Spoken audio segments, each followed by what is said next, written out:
Rambut sama hitam kan. Yang penting hatinya bisa kita dekati.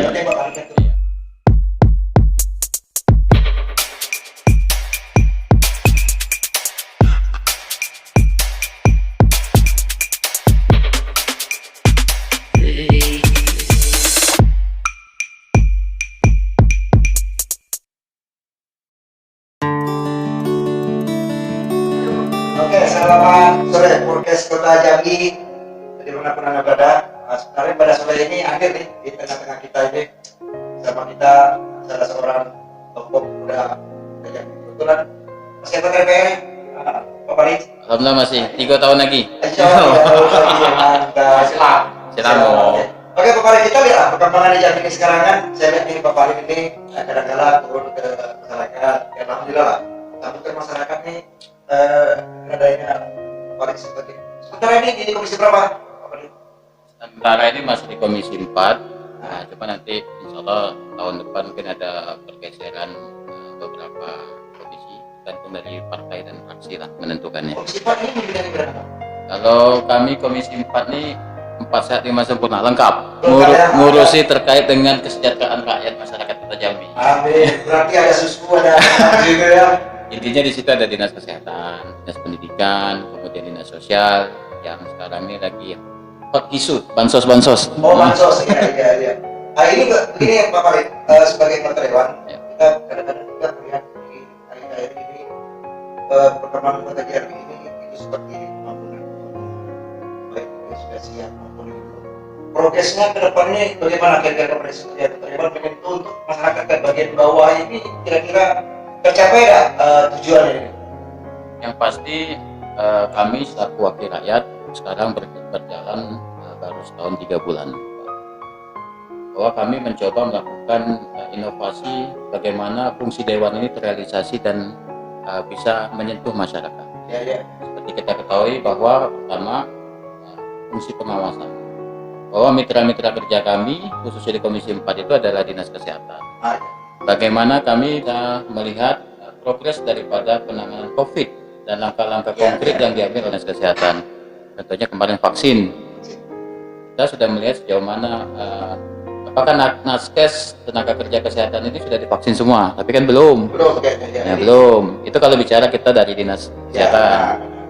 Kalau terkait dengan infrastruktur dan sarana prasarana itu leading sektornya ada di Komisi 3. Cuma secara kasat mata, kalau kita bicara dapil, nampaknya memang perlu dorongan kepada RT selaku pengusul daripada usulan masyarakat untuk meningkatkan partisipasinya. Jadi fokus skala prioritas mana nih yang nak diusulkan. Jangan semua nak diusulkan tapi tidak ada yang untuk terrealisasi. Makanya di Musrembang Kelurahan saya selalu turun dan kawal, kita bicara hati-hati. Kalau dapat setiap tahun tuh satu kelurahan itu dapatlah 2 atau 3. Jangan menderu 100 usulan sikok pun tak kate kalau bahasa Jambi itu kan. Nah, Itu begini Pak, saya tertarik tadi Pak Farid bilang ini masalah COVID-19 ini kan sekarang ada vaksin. ya. Jadi masyarakat ini sekarang berkembang nih Pak Farid. Vaksin ini kadang-kadang menjadi dilema juga nih masyarakat. Nah, maksud saya bagaimana sih selaku Pak Farid sebagai dewan kebetulan juga mengenai masalah kesehatan untuk merealisasikan vaksin ke masyarakat ini kan sekarang gampang susah Pak Farid. Ya. Banyak masih ada rasa takut. Ya, termasuk saya sendiri kalau belum divaksin ini.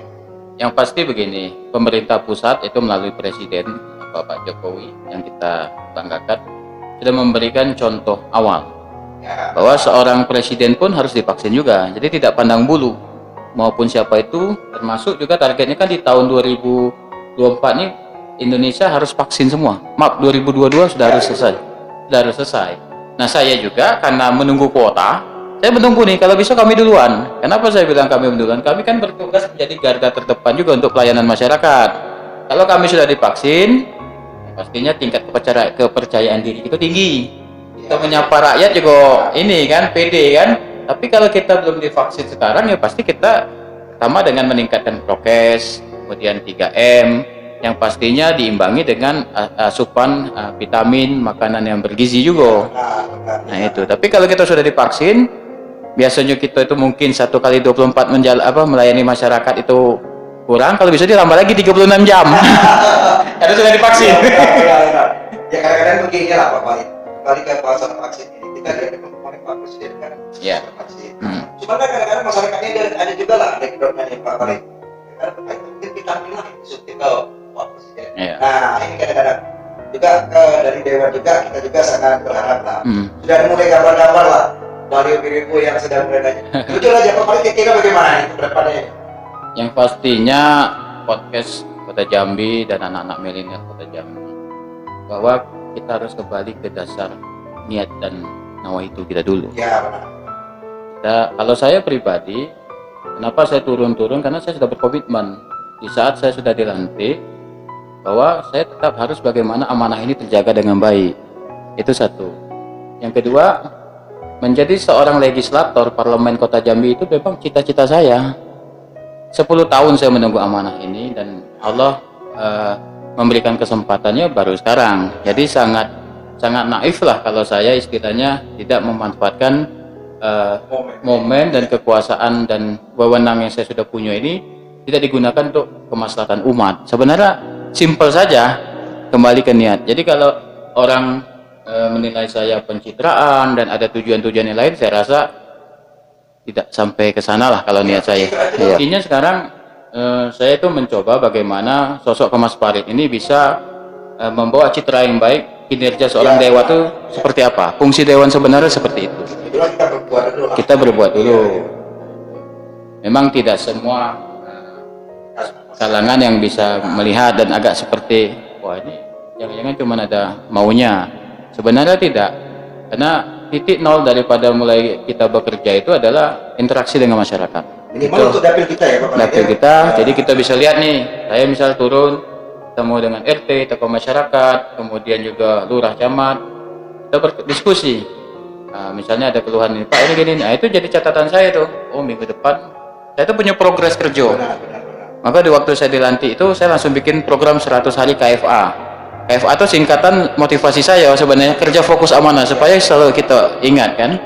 Jadi intinya bahwa berbuatlah, karena juga kalau cerita pilwaku masih lama 2024 ya, tapi kan sekarang begini Pak Farid, masih 2024 itu kan relatif sekali lah. Kan kita sudah lihat lah sekarang ini kan sedikit banyaknya sudah ada mulai gambar-gambar foto orang yang ya mulai itu bersosialisasi. Tapi saya rasa itu ya hal wajar lah, sah-sah saja lah. Tapi apakah Pak Farid nanti fokus saja lah dulu untuk DPRD ya Pak Farid ya? Yang pastinya saya fokus ke DPRD. Iya. Karena memang proses ini kan proses belajar bagi saya kan. Pendewasaan kita berpolitik, pendewasaan kita bagaimana bisa menjadi pelayan masyarakat. Jadi memang banyak fase-fase tahapan yang harus kita lalui dulu gitu nah. Inilah prokes-prokes ini Pak Farid ini kan tokoh muda yang memang mumpuni lah karena beliau selalu turun dan menerangkan. Sebenarnya sih kalau kita mau jujur lah Pak Farid, karena ini bagus umur Pak Farid lah ini. Yang masih muda ini ya, jadi memang betul masyarakat. Jadi Pak Farid ini kadang-kadang kaki di kotor-kotor turun ini sebenarnya itu masa depan juga lah. Kalau bisa kata DPR-nya 60 ke bawah lah, kalau saya 70 ke atas lagi lah. Begitu Pak Farid. Perlu juga penyeimbang bahwa mungkin kuotanya saja 30% kalangan para senior, sisanya anak muda. Tapi ya, bisa 70 lah. 70. Kan 30 ini sekarang saya ini masih terbalik lagi. Masih 80 30 80 20 ini.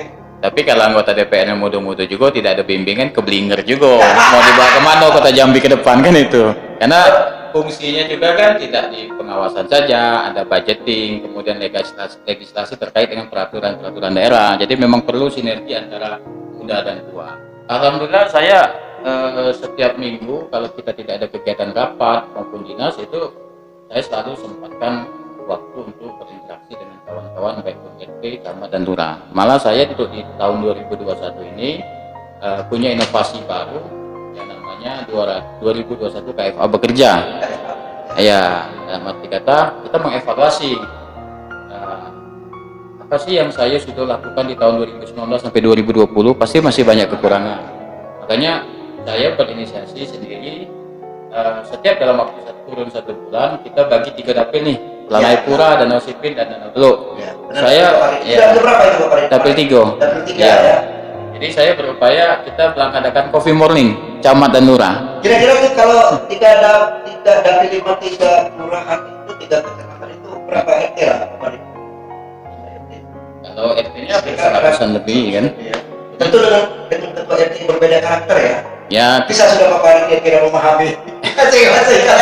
ya rambut sama hitam kan. Yang penting hatinya bisa kita dekati. Nanti Bapak lihat turun Iya, aja ya. iya. Dengan ikhlas. Dengan ikhlas. Iya. Intinya bagaimana di masa-masa yang saya coba lewati kita diberikan kesehatan itu paling utama, apalagi kondisi pandemi ini kan. Kemudian yang kedua, setiap langkah dan ucapan yang kita lakukan atau yang kita keluarkan itu harus melindungi, itu paling utama. Jadi Sekarang begini Bapak kita sudah 3 kali. 3 kali. Kali ketiga beberapa Alhamdulillah. Mungkin Allah bilang harus mulai dari bawah, jangan dari atas. Kemarin saya lihat kan waktu yang beberapa itu langsung ke 2008 di PDRI, 2014 DPR RI. Oke Bapak Farid, terima Siap. kasih sudah hadir di rangkaian acara kita. Mudah-mudahan diberikan kesehatan. Amin. Ini kita sama-sama berdoa lah nih cepat selesai lagi. Kita mau puasa ini kan, mau menghadapi bulan puasa, COVID ini berakhir. Iya. Oke, terima kasih Bapak Farid sudah hadir di tengah-tengah kami. Ya.